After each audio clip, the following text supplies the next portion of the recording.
Hello friends, this Mrinal, welcome to मेरी channel. मेरे channel आपको स्वागत है। आज हम बात करने वाले हैं प्लैनेट या फिर एक्वा टोकन के बारे में, क्योंकि मुझे इसमें बहुत सारा कमेंट्स एंड रिक्वेस्ट आया था। But before start the today's video, wish you a very very happy Dussehra to all of you. तो चलिए आज की वीडियो शुरू करते, लेकिन वीडियो शुरू करने से पहले मेरा डिस्क्लेमर है, this video is only for the educational and information purpose. If you want to invest in any token और any coin, then please do your own research.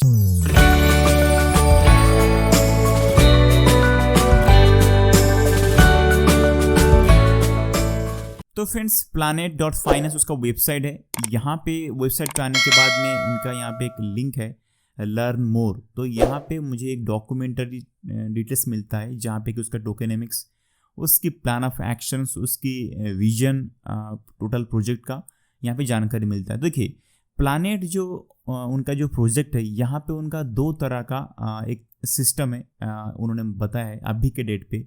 एक है ब्लू प्लानेट और एक है ग्रीन प्लानेट, और एक है जो कि अपकमिंग है, यानी कमिंग सून है, जो कि पिंक प्लैनेट है। तीन तरह का उनका प्लैनेट का सिस्टम है प्रोजेक्ट को चलाने के लिए, रन करने के लिए उनका प्रोजेक्ट का। देखिए यहाँ पे क्या होता है, जो ब्लू प्लैनेट है, ये ब्लू प्लैनेट में एक तरह का जो सिस्टम है, ये है vault and pool and swap. ये तीन चीज़ें जो है, ये तीन चीज़ों के लिए सिस्टम है ब्लू प्लैनेट। और एक ग्रीन प्लैनेट जो है, green planet is only for the lending platform, यानी जो एक्चुअल में अगर समझो कोई बैंक या फिर फाइनेंस सिस्टम हो, वहाँ पे आप क्या करते हो, एफडी करते हो या फिर सेविंग करते हो, एंड साथ ही आपको अगर कुछ ज़रूरत पड़ती है तो वहाँ पे बोरो करते हो। तो ग्रीन प्लैनेट का जो काम है, ये लेंडिंग प्लेटफॉर्म है, और ब्लू प्लैनेट का जो काम है, ये है वॉल्ट एंड पूल या फिर स्टेकिंग का रिवॉर्ड जो चाहिए या फिर स्वैप करना, हाँ, तो वहाँ पर आप कर सकते हो। और पिंक प्लैनेट जो है एक तरह का NFT मार्केट प्लेस समझो, नहीं तो आप ट्राई करो कि ये एक ऐसी जगह है जहाँ पे कि आप NFTs को माइनिंग कर सकते हो, डिजिटल एसेट्स को स्टोर कर सकते हो। एंड NFTs का जो मार्केट है वो वहाँ पे आने वाले डिफरेंट टाइप्स ऑफ NFTs आपको वहाँ पे मिलेगा। तो हम थोड़ा सा डिटेल्स में बात करते हैं इसके रिगार्डिंग। देखिए, ब्लू प्लैनेट का जो नेटिव टोकन है वो है एक्वा, और ग्रीन प्लैनेट का जो एक्वा टोकन है वो है गामा। ठीक है, ये दो तरह का उनका टोकन है। और आप भी जो हम बात करने वाले हैं प्लैनेट का एक्वा टोकन के बारे में बात करने हैं, क्योंकि एक्वा जो है ना, एक तरह का ऐसी टोकन है जो कि उनका मेन गवर्नेंस टोकन है। यानी एक्चुअली देखा जाए तो गवर्नेंस टोकन एक ही है, और वही है जो कि एक्वा। और गामा जो है एक तरह का यूटिलिटी टोकन है। ठीक है, देखिए यूटिलिटी टोकन जो है ये है गामा, जो कि प्लैनेट का ही टोकन है, जो कि गामा करके है, जो कि उनका यूटिलिटी टोकन है। तो दोनों के बारे में हम बात करते हैं अलग से। देखिए यहाँ पे डॉक्यूमेंट्री के चलते हैं, थोड़ा सा पढ़ लेते हैं। देखिए, ब्लू प्लैनेट जो है एक तरह का DeFi opportunities through vaults and pool. Vault का मतलब होता है कि आप वहाँ पे स्टेकिंग करोगे और आपको डिफरेंट परसेंटेज ऑफ APY मिलेगा, रिटर्न मिलेगा as a staking reward. Pool जो होता है, पूल एक तरह का लिक्विडिटी पूल है, जहाँ पे कि आप लिक्विडिटी प्रोवाइड करोगे एज ए पेयरिंग। समझो आपके पास में है, देखिए आपको बता देता हूँ, यहाँ पे पूल पे क्लिक करता हूँ। यहाँ पे देखिए पूल में दो तरह का आपको टोकन चाहिए। अगर आपके पास में USDT है एंड BUSD है, तो दोनों का सेम क्वांटिटी आपको यहाँ पे लिक्विडिटी प्रोवाइड करना पड़ेगा, और करने के बाद में आपको 10% का रिवॉर्ड मिलेगा। अगर समझो आपके पास में इथेरियम है एंड BTC भी है, तो यहाँ पे अगर आप लिक्विडिटी प्रोवाइड करते हो तो आपको 11% का आपको रिवॉर्ड मिलेगा as a return, liquidity pool provider को रिटर्न मिलेगा। सबसे ज़्यादा हाईएस्ट अगर है तो अगर गामा कॉइन है, गामा टोकन है, और अगर BNB है, ये दोनों अगर आप लिक्विडिटी प्रोवाइड करते हो तो आपको 64.74% का आपको रिटर्न मिलने वाला है। तो ये होता है लिक्विडिटी पूल। और यहाँ पे वोल्ट पे चलते हैं, तो वोल्ट में क्या होता है, यहाँ पे लिक्विडिटी के लिए आपको दो तरह का टोकन नहीं चाहिए। यहाँ पे आपको कोई भी एक टोकन जैसे गामा या फिर एक्वा दे के आप अपना स्टेकिंग करके आपको रिवॉर्ड ले सकते हो। ठीक है, ये उनका यहाँ पे उनका सिस्टम है। यानी वहाँ पे अगर चलोगे तो रिटर्न के तौर पे एक्वा मिलेगा, यहाँ पे आपको गामा मिलेगा। जितना ज़्यादा आप एक्वा को आप स्टेकिंग करके रखोगे, यहाँ पे देखिए अगर आप एक्वा को स्टेकिंग करते हो तो गवर्नेंस पावर 5x मोर होता है, ज़्यादा हो जाता है आपको गवर्नेंस पावर। ठीक है, लेकिन आपको रिटर्न जो मिलेगा ना 21% मिलेगा। लेकिन अगर गामा स्टेकिंग करते हो, वहाँ पे आपको गवर्नेंस पावर मिलता नहीं, लेकिन आपको रिटर्न देखो 45.52% का APY मिलेगा। ठीक है, देखिए जो भी रिटर्न देने वाले जैसा है, इसके बारे में थोड़ा सा हम मैथमेटिकली कैलकुलेशन थोड़ा सा करके हम इसमें जंप करेंगे कि एक्चुअली में ये टोकन हमको कितना प्रॉफिट दे सकता है। ठीक है, क्योंकि मुझे पता है हम सारे जो लोग हैं, हम ज़्यादातर स्टेकिंग वगैरह करने के लिए ज़्यादा इंटरेस्ट नहीं दिखाते। हमें लगता है कि हम कोई टोकन खरीद ले, उसमें अगर कुछ रिटर्न मिलता है तो करेंगे, क्योंकि हमें इतना स्टेकिंग करने के लिए इंटरेस्ट नहीं रहता है हमको। बाद में गामा तो मिलेगा रिटर्न के तौर पे, लेकिन बाद में गामा का अगर रेट नीचे चला गया, स्टेकिंग करने के बाद में उसी टाइम पे अगर हम अनस्टेक नहीं कर पाए तो प्राइस अगर डाउन गया तो हमें प्रॉफिट नहीं होता। तो हम ज़्यादातर इंटरेस्ट देते हैं कि टोकन को खरीद के हम कैसे प्रॉफिट ले सकते हैं। चलिए इस पर बात करते हैं। देखिए अभी हमने बात कर लिया कि ब्लू प्लैनेट में क्या क्या चीज़ें होता है, जैसे कि वॉल्ट हो गया, पूल हो गया, और स्वाप भी कर सकते हो। उनका खुद का डिसेंट्रलाइज एक्सचेंज भी है, स्वाप भी कर सकते हो आप, ठीक है। डिफरेंट टाइप्स ऑफ टोकन को आप स्वाप कर सकते हो, जो कि उनका डिसेंट्रलाइज एक्सचेंज भी है। और उनका है एक है इन्फिनिटी वॉल्ट, यानी वॉल्ट के अंदर का एक ऑप्शन इन्फिनिटी वॉल्ट, जहाँ पे कि आपको थोड़ा सा लॉन्ग टर्म के लिए आपको स्टेकिंग करना पड़ता है, जहाँ पे क्या रिवॉर्ड भी ज़्यादा मिलता है। लेकिन इसमें क्या होता है ना, अगर इसमें एक टाइम स्टैम्प रहता है ना, एक टाइम लिमिटेड टाइम तक के लिए आप उसको स्टेक करते हो। अगर उससे पहले अगर आप उसको अनस्टेक करते हो तो आपको ज़्यादा फीस देना पड़ता है, क्योंकि आप अनस्टेक लिमिट से टाइम से पहले कर रहे हो। तो यहाँ पे क्या होता है ना, इन्फिनिटी वॉल्ट में आपको रिवॉर्ड भी ज़्यादा मिलता है। अगर समझो आपने 1 साल के लिए उसको स्टेक कर दिया, ठीक है, यहाँ पे मेंशन है, अगर आपने 1 साल के लिए स्टेक कर दिया है, लेकिन आपको बीच में 3-4 महीने के अंदर आपने किसको अनस्टेक कर लिया, तो आपको हाई चार्ज या फिर फीस देना पड़ता है, क्योंकि आपने टाइम पीरियड से पहले उसको अनस्टेक कर रहे हो। तो वो जो फीस रहेगा ना, वो फीस को डिस्ट्रीब्यूट किया जाएगा जिन लोगों ने स्टेकिंग करके रखे होंगे और निकाला नहीं होंगे। तो उनको एक तरह का अलग तरह का रिवार्ड मिलता है, क्योंकि आपने निकाल लिया टाइम से पहले और उन्होंने टाइम से पहले नहीं निकाल रहे, तो उनको तो कुछ तो मिलना चाहिए, तो वही रिवार्ड उनको मिलता है। तो एक तरह का क्या है, उनको तो नॉर्मल रिवार्ड तो मिलता है, साथ ही साथ आप जो पहले निकल रहे हो उसका रिवार्ड उनको ट्रांसफर किया। तो इन्फिनिटी वॉल्ट जो होता है ना, यहाँ पे एक तरह का ऐसा मैकेनिज्म है जिसमें कि लोगों को ज़्यादा से ज़्यादा रिवार्ड मिलता है, ठीक है ना। और उसकी वजह से क्या होता है, जो सप्लाई ड्रास्टिकली रिड्यूस होता है, क्योंकि आपने उसको स्टेक किया 1 साल के लिए, 6 महीने के लिए, तो ऑटोमेटिक उस महीने तक के लिए उसका जो सप्लाई है वो एक तरह का होल्ड होकर ब्लॉक हो जाता है।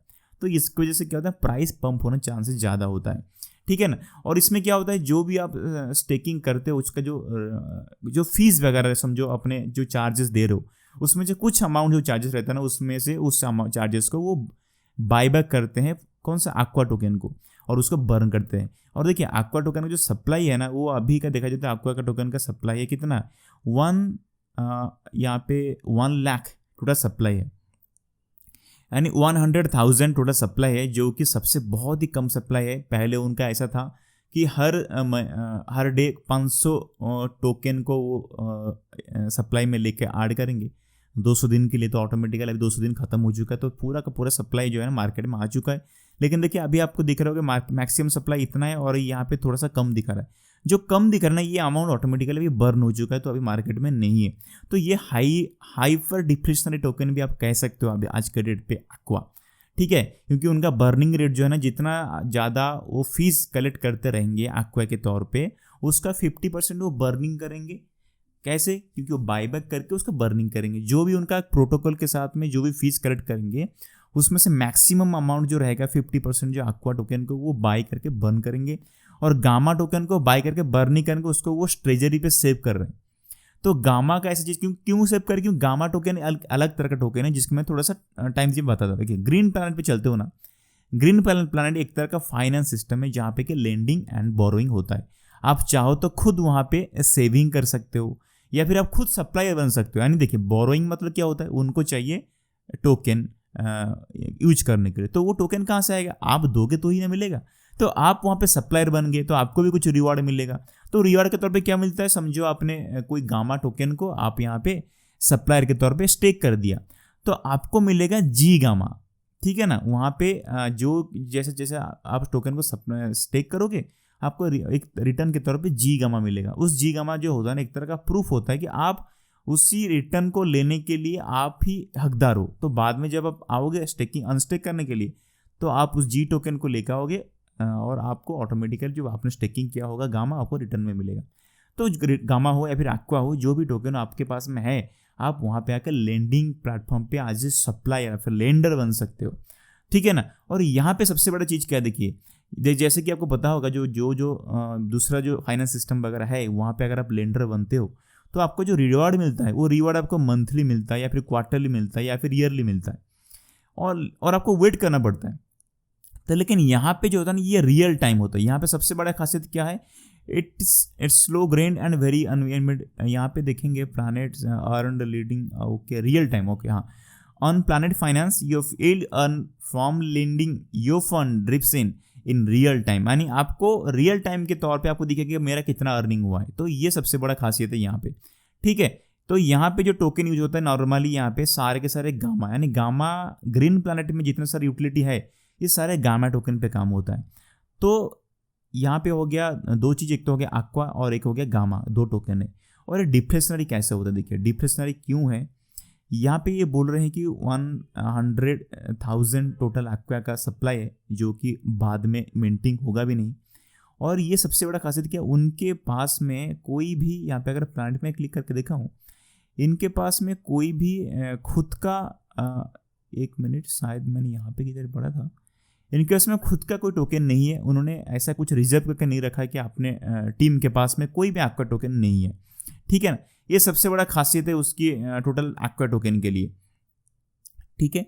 यहाँ पे अगर चलते हैं एक मिनट, एक्वा टोकन के बारे में थोड़ा सा समझ लेते हैं क्या चीज़ है, कैसे उसका डिफ्लेशनरी करना जा। देखिए यहाँ पे है, with every passing second aqua becomes more scarce, यानी स्कैर्सिटी वाला अगर कोई टोकन है तो एक्वा है। और देखिए यहाँ पे क्या, नो टीम टोकन्स और नो प्री सेल और no VC money for the Aqua token. तो ये एक्वा टोकन जो है ना, ये सही में एक अच्छा डिफ्लेशनरी टोकन है। अगर इसमें ज़्यादा से ज़्यादा उसका यूजनेस बढ़ता है तो एक्वा टोकन सही में एक अच्छी टोकन हो सकता है। लेकिन हाँ, मैं कहता हूँ कि अगर आपको इन्वेस्टमेंट करना है तो गामा प्राइस थोड़ा सा कम है, गामा टोकन का अगर प्राइस देखोगे बहुत कम है। ये एक तरह का रिवार्डिंग सिस्टम है, एक तरह का यूटिलिटी टोकन है। लेकिन ये एक ऐसा चीज़ है, ये भी ऐसा नहीं कि इन्फ्लेशन टोकन है, ये इसका भी सप्लाई अभी तक जो इन्फ्लेशन हो रहा था ये भी बंद हो चुका है, ये भी डिफ्लेशन भी बन रहा है। तो आप अगर आपको थोड़ा सा कम पैसा है तो इस प्लैनेट पर गामा टोकन पर इन्वेस्टमेंट करिएगा। लेकिन मैं कहता हूँ अगर थोड़ा सा क्विक प्रॉफिट आपको चाहिए तो अच्छा है कि आप एक्वा में डाल के रखिए, क्योंकि एक्वा का प्राइस ज़्यादा है। ऐसा नहीं कहता कि पूरा का पूरा होल एक एक्वा खरीद कर रख लीजिएगा। 500 रुपये, 600 रुपये, मैक्सिमम 1000 रुपीज़ अगर हो सके आप उसमें इन्वेस्टमेंट करिएगा। 1000 मैक्सिमम बोल रहा हूँ मैं, उससे ज़्यादा नहीं, ठीक है ना। अगर ये प्रॉफिट दे सकता है तो बहुत अच्छा प्रॉफिट दे सकता है, क्योंकि अगर मैं यहाँ पे उसका चेक करूँ उनका सब टोटल प्राइस, समझो यहाँ पे मैं चलता हूँ कॉइन गीगो में, कॉइन गीगो का प्लैनेट एक्वा टोकन में चेक करता हूँ एक्चुअल में प्लैनेट का क्या रेट था। यहाँ पे अगर चेक करते हम सबसे लोएस्ट प्राइस जो था $34,000 था, और उसका ऑल टाइम हाई जो गया था $2,302 का, यानी आज के डेट में 97.6% का डाउन दिख रहा है। तो अगर आपको कुछ क्विक प्रॉफिट चाहिए, मुझे लगता है कि ये प्लैनेट का जो टोकन है एक तरह का लो रिस्क हो सकता है आज कंपेयर टू गामा टोकन के लिए। तो आप चाहो तो एक्वा को आप इन्वेस्टमेंट करके रख सकते हो। क्यों मैं कह रहा हूँ ऐसा, देखिए यहाँ पे आप अगर थोड़ा सा आप चेक करोगे इसका, एक मिनट, इनका okay inter planetary road map, यहाँ पे अगर आप चेक करोगे ऑलरेडी ब्लू प्लैनेट आ चुका है, ग्रीन प्लैनेट आ चुका है, पिंक प्लैनेट यानी NFT जो मार्केट प्लेस है ये उनका आने वाला है, जहाँ पे कि एक्वा एंड गामा का यूजनेस बहुत बढ़ेगा। और एक पर्पल प्लैनेट जो कि एक तरह का इंश्योरेंस प्रोटोकॉल है, एज लाइक मैंने आपको शायद बताया था इंजेक्टिव प्रोटोकॉल जो है ना, वो भी एक तरह का ऐसे ही काम करता है इंश्योरेंस प्रोटोकॉल को यूज करते हुए। अगर आपने वो वीडियो नहीं देखा तो मैं यहाँ पे आई बटन दे दिया, तो प्लीज़ जाके आप चेक कर सकते हो वीडियो को। यहाँ पे और एक खासियत ऐसा है कि देखिए लिमिट ऑर्डर भी आने वाला है उसका, जो कि इंजेक्टिव प्रोटोकॉल पे भी ऑलरेडी मेंशन हुआ है, ठीक है ना। सेम टू सेम चीज़ें जो कि डिसेंट्रलाइज्ड एक्सचेंज है, और लेकिन इंजेक्टिव प्रोटोकॉल को यूज करते हुए लिमिट ऑर्डर्स जो कि नॉर्मल डिसेंट्रलाइज्ड एक्सचेंज पे होता नहीं है, ये भी उसको इम्प्लीमेंटेशन करने वाले अपने स्वैप फीचर में। तो ये एक अच्छी प्रोजेक्ट बन सकता है। और एक चीज़ देखिए यहाँ पे सबसे बहुत ही खासियत है, एवलांच सबनेट वो जो इम्प्लीमेंट करने वाले हैं, जिसके वजह से they are expanding planet to the Avalanche blockchain using Aqua for gas fees. यहाँ पे एक्वा को गैस फीस के तौर पे यूज कर सकते हैं, पॉसिबिलिटीज है। और ये एवलांच ब्लॉकचेन पे वो भी एक्सपेंड करने वाले। जब ये एक्वा को गैस फीस के तौर पे यूज करेंगे तो ऑटोमेटिकली वहाँ पे ट्रांजैक्शन बढ़ेगा, और जो भी गैस फीस आएगा, आपको मैंने पहले बता के रखा हूँ, जो भी गैस फीस आएगा उस गैस फीस का 50% जो रहेगा वो बाईबैक करके एक्वा को बर्न करेंगे। तो एक्वा बहुत ज़्यादा डिफ्लेशनरी बन सकता है, क्योंकि इन्फ्लेशनरी है ही नहीं अभी, क्योंकि कोई नया टोकन बचा नहीं अभी मेंटेन होने के लिए, ठीक है। और अगर थोड़ा सा बता दूं, यहाँ पे अगर पूल पे चलता हूँ, पूल पे जो आपको रिवार्ड मिलने वाला है, यहाँ पे कैसा है उनका सिस्टम देखा था, आपको थोड़ा सा बता देता हूँ। यहाँ पे देखिए, जो भी पूल में लिक्विडिटी प्रोवाइड करेंगे उनको करने के बाद में जो भी लिक्विडिटी प्रोवाइड करें उनका तो कुछ रिवार्ड मिलना चाहिए। तो रिवार्ड कैसे मिलेगा? जो भी उस लिक्विडिटी पूल में लिक्विडिटी को यूज करेंगे उनको ट्रांजेक्शन फीस देना पड़ेगा। तो जो ट्रांजेक्शन फीस उनका है ना वो 0.25% है, उसमें से 0.13% जो है ना ये करेंगे लिक्विडिटी प्रोवाइडर को लिक्विडिटी के तौर पे एक तरह का रिवार्ड देंगे और साथ में गामा टोकन भी देंगे। और जो बाकी 0.12% रहेगा ये इसमें से बर्न करेंगे एक्वा को और गामा बाय करके रखेंगे ट्रेजरी में, क्योंकि उनको रिवार्ड देना है गामा को। अगर गामा को ज़्यादा से ज़्यादा बर्न करते रहेंगे तो रिवार्ड कैसे देंगे? तो इसलिए गामा को ज़्यादातर बर्न करने के लिए उनका अभी तक ज़्यादा उनका मकसद नहीं है, क्योंकि उनको रिवार्ड देना है गामा के तौर पे। तो एक्वा को बर्न कर रहे हैं क्योंकि गवर्नेंस टोकन एक तरह का हाई वैल्यू टोकन लेके जाने वाले हैं उसको। तो गामा को एक्वा को ज़्यादा से ज़्यादा बर्न करें। तो एक ऐसी प्रोजेक्ट है जो कोई बुरी प्रोजेक्ट नहीं है, लेकिन इसमें ज़्यादा रिलेबल मत होइएगा। अगर हो सके तो छोटा सा अमाउंट डाल के रखिएगा, कुछ क्विक प्रॉफिट आपको मिल सकता है इसमें और अच्छी टोकन भी हो सकता है आगे जाके। तो चलिए आज के वीडियो में यहाँ पे खत्म करता हूँ। अगर आपको अच्छा लगे तो प्लीज़ लाइक जरूर करिएगा। हाँ, लेकिन लाइक करने से पहले यहाँ पे थोड़ा सा यहाँ पे दिक्कत क्या बता देता हूँ। यहाँ पे मैं अगर टोकन स्नाइपर जाके चेक करूँ ना, यहाँ पे उनका ओनरशिप जो है उनका रिनाउंस्ड नहीं है, यानी ओनरशिप उनके पास में पड़ा हुआ है। अगर वो चाहे नया टोकन मिंटिंग कर सकते हैं, सेलिंग स्टॉप कर सकते हैं, चेंज फीस कर सकते हैं, यानी जो भी चीज़ है ना ये ओनरशिप अभी तक रिनाउंस नहीं है। ये इसी में एक छोटा सा खामियाजा है। और ये चाहे तो टोकन को भी नया मिंटिंग कर सकते हैं, लेकिन कब करेंगे क्या करेंगे उसका हमें पता नहीं। तो इसीलिए अगर आप इन्वेस्टमेंट कर रहे हो तो एक्वा टोकन में 500 से 1000 रुपीज़ मैक्सिमम, उससे ज़्यादा मत करिएगा, क्योंकि थोड़ा सा रिस्क बन सकता है आगे जाके। तो थोड़ा सा प्रॉफिट अगर चाहिए तो एक्वा में आप इन्वेस्टमेंट कर सकते हो, ठीक है। और जैसे प्रॉफिट हो जाएगा आपको 2 टाइम्स 3 टाइम्स प्रॉफिट लेकर निकल जाइएगा। Okay, all the best and take care.